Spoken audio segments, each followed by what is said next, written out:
trying to record a video from a different spot today, and it kind of fits this video topic because I do want to talk about underconsumption and what life lessons I learned through underconsumption. So I think I have like 7 in total, and let's just get started with the first one. So this might be really obvious, but there's just a lot of freedom to gain from owning less stuff. Now, underconsumption does not naturally equal owning less stuff from the very beginning, but just over time, you will need to throw out some things because they break. And then you maybe realize that you do not need to replace them, or you just do not replace them for whatever reason you're under consuming. Less options you need to choose from. So for example, I've had only one jacket for like over 5 years. I have only one backpack. I have only one pair of sandals, and there are many more examples where I just never need to think about which one to choose because there's just one. And if you move, if you go on vacation, if you need to clean your stuff, less things equals more time, more freedom, more possibilities. And that's definitely a benefit that just comes from underconsumption and that you can have for free, that just kind of happens if you don't buy a lot of things. The next one looks at underconsumption from a very different angle, and that's that novelty kind of needs to be consumed in the right dosage.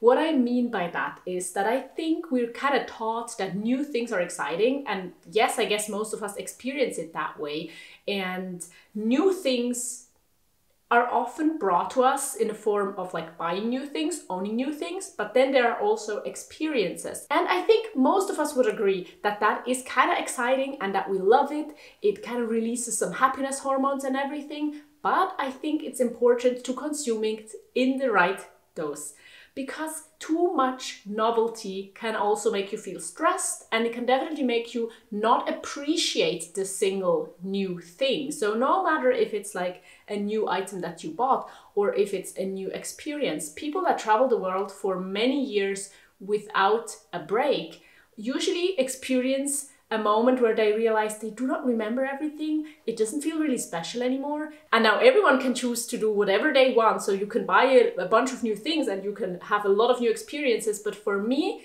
at least I realized that usually at a certain point it's better to kind of lower the dosage and have something new every now and then, because that doesn't make my excitement levels go up and then crash and me kind of surviving off of this newness. Like, no, I want to be able to survive off of calm, chill vibes of my everyday life, and then some newness here and there is actually amazing and I can actually appreciate it. And I think that's like a very, very common problem with consumerism and a common struggle with underconsumption, that we just feel like we need something new and that we think that is absolutely legitimate and that we all deserve to have something new kind of every single day. And I think that view is a bit screwed up by the hyper-consumeristic society we live in, because I do not think it's normal to have something new every single day.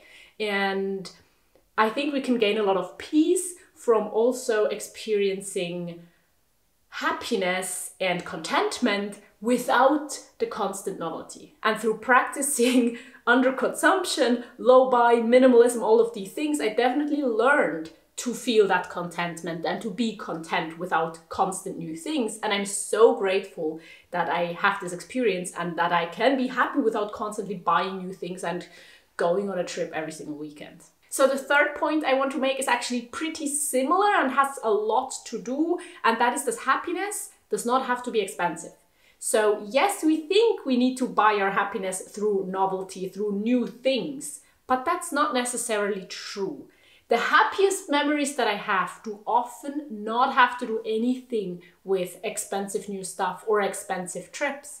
Like, yes, I love being able to have something, an item that really helps me in my everyday life, or to experience beautiful nature on a trip. But very many of my happy memories are just from being at home. The silence of being at home alone and reading. The leaves where the sunshine is just coming through and kind of it makes different shapes on my walls. Eating with my family. Going on a walk in my neighborhood. Or, you know, relationships. They don't have to cost really anything, but they can make us so happy. And so I learned for myself that I can find a lot of happiness without spending any money, or at least not much. And I do want to encourage everyone to find these things for themselves, because it can feel really exhausting if we always need to spend money to be happy. And I'm sure there's like endless opportunities to be happy for free. Now, of course, I do know that we're living in a society where that is not the norm, where we usually kind of need to spend money to survive, to be allowed to be somewhere.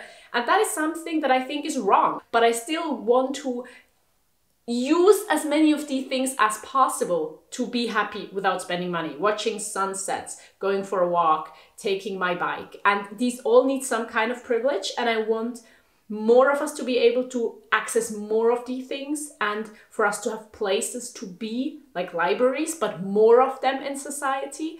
But we can use what we have right now.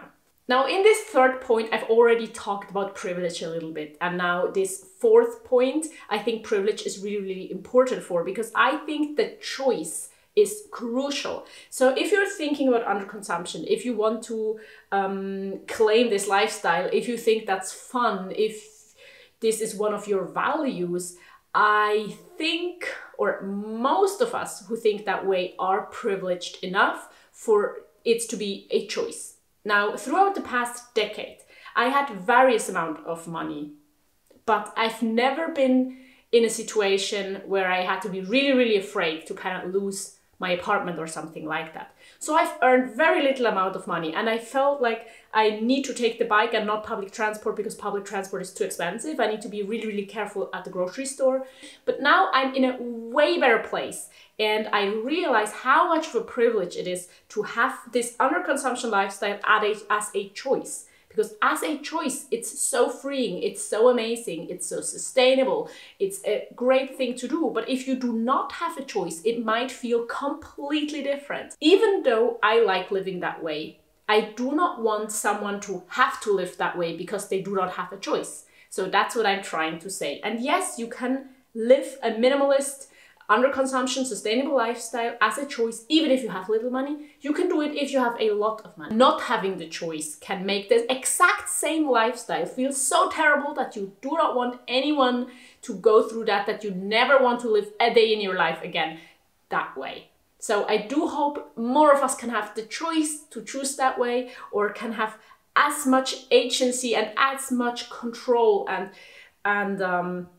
intentionality when it comes to choosing not to buy things, choosing not to replace, not to consume, not to spend the money. But then number 5 kind of has to do with feeling miserable again, because you can be the perfect underconsumer. You can follow all the tips on the internet, on YouTube. You can be the perfect minimalist. You can have your finances in order. You can be productive. You can be in control of your life. You can have the perfect circumstances, and you can still be really miserable. So I think, yes, it's great to do these things to gain a certain amount of control, to feel happy, to be content with our lives. And I definitely think underconsumption, minimalism, sustainability has to do with my overall happiness. But all of the things that I can do, all of the things that I can choose, all of these lifestyles I can live will not prevent me from feeling miserable sometimes. I think it's just part of life. So I think we can just kind of take what it gives us, but never think that that's going to solve all of our problems, because in the end, we're a very complex human being, and underconsumption can solve like some problems, but definitely not all of them. But there are some things that underconsumption can fix, and that's what I learned. Like, there are so many situations where in the past I would have just bought something, and then through really thinking about my consumption, I realized that maybe I can just do without it. Maybe there's like a free fix, like maybe I can borrow the thing I need, or there are these like giving away for free groups everywhere. There are books about this, like sharing economy stuff. There are maybe sometimes really inexpensive solutions. There are maybe things that don't really feel like a solution, like, you know, at some point you're gonna need to buy something, but you think like, yes, it's gonna be good for a few weeks, But then 5 years later, you realize like, well, actually, that works. We do not need the permanent solution. This kind of makeshift thing works just as well. And yes, there are situations where I maybe did that too much. Like I've had my old laptop for too long, where it would actually just make my life hard. And that's not what I mean. But in so many occasions, we think we're gonna need to spend 300 euros to fix something. And then in the end, it would be possible to solve it with 10 euros if you just think a little bit, if you think about what you really need, and if you maybe invest some time and research where you can get the resource you need for very little money or for free. And yes, it's not always possible. It's also a certain privilege if you have the time, the resources, the connections to get things for free or very inexpensively, or to be able to kind of fix things yourself maybe. But I just learned that we are conditioned to just go out and buy when we think we need something. And instead, if we can actually really learn with a little amount of time and skills how to fix and how to make things work for way longer. So underconsumption really taught me that I can save even more money, that I can live with solutions I never thought would be solutions, and that there's a whole bunch of things I would have just bought that I don't even need. Coming back to the things that I talked about a little bit in the beginning of like this amount of happiness we sometimes get from new things and new experiences. Like, yes, that is true. We get a certain amount of happiness from buying new things and from experiencing new things. Novelty does make us happy to a certain amount. While I already said that too much of that is maybe just gonna not make it that exciting, and it's not worth it, not the money and not the time and not the effort you put into it. But last year, about a year ago, I realized that I have not bought anything for myself for over half a year without even like really planning on doing that. But that's just kind of my underconsumption habit. And if I didn't need anything, I wouldn't buy anything. And I also didn't have that much money. And so it just kind of happened. But the thing I realized is that actually the whole not buying something made me really happy. I have two explanations for that. On one hand, it's actually really amazing to have this no-buy streak. Like, instead of always having, like, constantly having new things, it's also amazing to see, like, wow, I went for a whole month without buying anything and I'm fine. Realizing, well, I went for 50 days without buying anything and I'm still fine. Like that, you can actually live your life without constantly buying new things, that you can live your life with planning your purchases, that you can live your life without just, oh, here and there, and oops, and I didn't think I would spend the money on, whoop, now 1,000 euros are gone this month, things like that. You realize you can just be fine without buying. That is a huge source of happiness. And the other thing directly related to that is that I felt an immense amount of peace to see that I'm just living with the stuff I own. Because that made me feel more grateful, have more trust in my things and in myself, in my abilities, in my money management and everything. Like seeing that the stuff I have is everything I need. I have enough. My life works on the stuff I have. And especially my life works on secondhand stuff, on stuff I got for free, on the stuff I've had for 10 years. And yes, sometimes something breaks and sometimes we need to replace it and sometimes not. And none of that is wrong, but just seeing that my life does not rely on constantly buying new things. And just being surrounded with the stuff I know and knowing that like it just goes on, it works. That also made me very happy. So these were the 7 life lessons I learned through underconsumption during the past few years, and I hope that they can inspire you to maybe buy one thing less, to give it a try. And I am not a huge fan of like having very strict rules or promising to yourself that until the end of your life you're not gonna buy anything more. Like things like that don't work, I think. But you know, it's a bit more sustainable, it's a bit more minimal, it saves you a little bit of money, it can make you feel a little bit better about yourself, you can learn new skills, and all of these things. Like whenever you can find a solution for your happiness levels, for the thing you need, for an upcoming trip, for your work life, for something that breaks in your household without just like buying a new thing, I think it's a win. And it can be so amazing. And especially if it's a choice, it can be an enjoyable lifestyle.